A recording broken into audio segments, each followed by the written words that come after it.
ሀብታም የማትሆንባቸው 15 ትልልቅ ምክንያቶች። ድህነት እጣ ፈንታ ሳይሆን ምርጫ ነው። ሰላም የዛይ ቤተሰቦች፣ ዛሬ የምናወራው ስለ ድህነት ነው። ነገር ግን ብዙዎቻችሁ እንደምታስቡት ስለ ገንዘብ ማጣት አይደለም። ሀብት የማይገነባው ሀብት የሚገነባ ነገር ስለማታደርጉ ነው። ችግሩ ምንድነው ታውቃላችሁ? በዙሪያችሁ ያሉ ሰዎች በሙሉ ልክ እንደናንተ ስለሆኑ ማንም እውነቱን የሚነግራችሁ የለም። እኛ ዛይ ላይ ግን ነገሮችን አናድበሰብስም።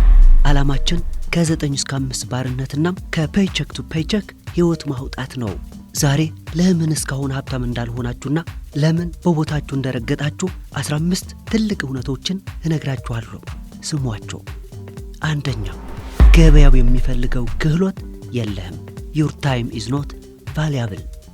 የመጀመሪያው ምክንያት የምትሸጠው ነገር ርካሽ ነው። የምትሸጠው ጊዜህን ነው። ኡበር እየነዳህ ዘበኛ ሆነ ወይም ተራ ስራ እየሰራ ከሆነ አንተ እየተከፈለ ያለው ለሰዓትህ ነው። ሰዓትህ ደግሞ ለማንም ሰው በቀላሉ ሊተካ የሚችል ወይም ኮሞዲቲ ነው። ሀብታም መሆን ጠንክሮ በመስራት ብቻ አይመጣም፣ ዋጋ ያለው ሰው ወይም ቫልዩብል በመሆን እንጂ። እስቲ አስቡት፣ በአመት $1 ሚሊዮን ለማግኘት በሰዓት $500 ማግኘት አለብህ። ኡበር እየነዳህ ይህንን ታመጣለህ? በፍጹም። ስለዚህ መፍትሄው ጊዜን መሸጥ አቁም። ስኪል መማር ነው። ትሬዲንግ፣ ማኔጅመንት፣ ቴክኖሎጂ። ገበያው የሚከፍለው ለጉልበት ሳይሆን ለእሴት ነው። ሁለተኛ፣ የገቢ ጣሪያና የወጭ ጣራ ኢንካም ሴሊንግ ቨርሰስ ሬይዚንግ ኤክስፐንስ። ሁለተኛው የምታገኘው ገቢ ጣሪያ ወይም ሊሚት አለው። ወጪህ ግን ገደብ የለውም። ቀንና ሌሊት 24 ሰዓት ብትሰራም ገቢህ ውስን ነው። ማንም ሰው ለአንተ ተራ ጉልበት ከፍተኛ ክፍያ አይከፍልም። በአንጻሩ የኑሮ ውድነቱ፣ የቤት ኪራዩ፣ የጋዝ ዋጋ በየቀኑ ይጨምራል። አንተ ገና መማር አቁመሃል። ራስን እያሳደግክ አይደለም። ገበያው ግን እየሸሸህ ነው። ከዚህ ወጥመድ ለመውጣት በሰዓት የማይገደብ የገቢ ምንጭ ወይም ስኬላብል ኢንካም ያስፈልግሃል። ሶስተኛ፣ ለራስህ መክፈል አቁመሃል። ፔይ አዘርስ ፈርስት። ወሩ ሲያልቅ እጅህ ላይ ሳንቲም አይቀርም። ለምን? ምክንያቱም የምትሰራው ለሌሎች ሰዎች ነው። ደሞዝን ተቀብለህ ለላንድሎርድ ትሰጣለህ፣ ለባንክ ትሰጣለህ፣ ለሱቅ ትሰጣለህ። እነሱ ሀብታም ይሆናሉ፣ አንተ ድሃ ትሆናለህ። አንተ በነፃ እየሰራህ ነው። ባርነት ማለት ይሄ እኮ ነው። ከዚህ ለመውጣት መጀመሪያ ለራስህ ክፈል። ደሞዝ ስታገኝ መጀመሪያ ወደ ኢንቨስትመንት፣ ወደ ትሬዲንግ አካውንትህ፣ ወደ ኢሲ ቢዝነስህ አስገባ። የተረፈውን ለሰው ክፈል። ሀብታሞች 90% ገቢያቸውን ኢንቨስት ያደርጋሉ። መካከለኛ ገቢ ያላቸው ደግሞ 20% ብቻ። ልዩነቱ እዚህ ላይ ነው። አራተኛ፣ የውሸት ኑሮ ላይፍ ስታይል ኢንፍሌሽን። አራተኛውና የዲያስፖራው ትልቁ በሽታ፣ የምትኖረው ከአቅምህ በላይ ነው።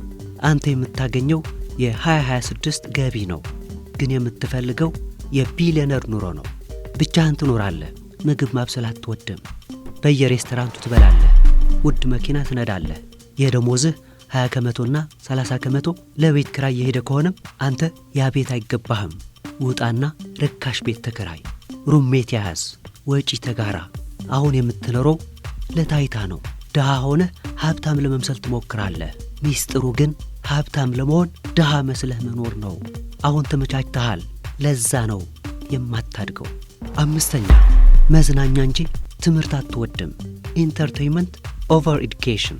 ጊዜህ፣ ገንዘብህና ጉልበትህ የሚሄደው ለቲክቶክና ለኔትፍሊክስ ነው ወይስ ለትምህርት? ትምህርት ቤት ስለጠላህ መማር አቁመሃል። ግን ገቢህን የሚቀይረው ዕውቀት ብቻ ነው። እውነቱን እንነጋገር። በቀን ስንት ሰዓት ነው ራስህን ለማሻሻል የምትጠቀመው? ለ10 ዓመት ኡበር እየነዳህ አሁንም እዛው ነህ። ለምን? አዲስ ነገር ስላልተማርክ። የዛይ ዓላማ ይሄ ነው። ቀመሩን የሰሩ ሰዎች አሉ፣ መንገዱን የሚያውቁ ሰዎች አሉ። እነሱን ተከተል።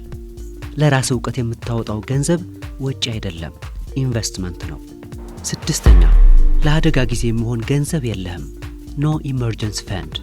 አንድ የመኪና አደጋ ወይም አንድ ህመም ወደ ዜሮ ይመልሰሃል። አሜሪካ ውስጥ ብዙ ሰው ለአደጋ ጊዜ የሚሆን $600 እንኳን የለውም።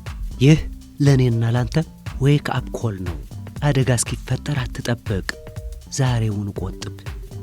ሰባተኛ፣ ምኞት እንጂ ቁርጠኝነት የለህም። ዊሽንግ ቨርስስ አርጀንሲ። ሀብታም መሆን ትፈልጋለህ፣ ግን እንቅልፍ አይነሳህም። ዝም ብለህ ትመኛለህ። ነፃነት እፈልጋለሁ ትላለህ፣ ግን ምቾትን ትገዛለህ።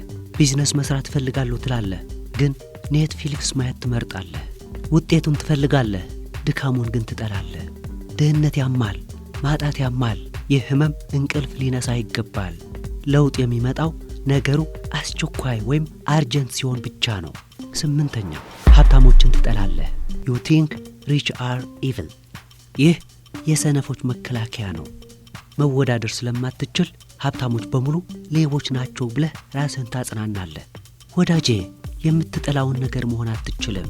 ሀብታሞችን የምትጠላ ከሆነ እንዴት ሀብታም ትሆናለህ? ቢሊዮነር መሆን ባትፈልግ እንኳ ቢያንስ ለራስህና ለቤተሰብህ የሚሆን ሀብት መገንባት አለብህ። አስተሳሰብህን ቀይር። 9ኛ ስኬት እድል ነው ብለህ ታስባለህ። ላክ ኤክስኪውዝ። እሱ እኮ እድለኛ ነው፣ ቤተሰቡ ሀብታም ናቸው ትላለህ። ይሄ ራስን ከኃላፊነት ማሸሽ ነው።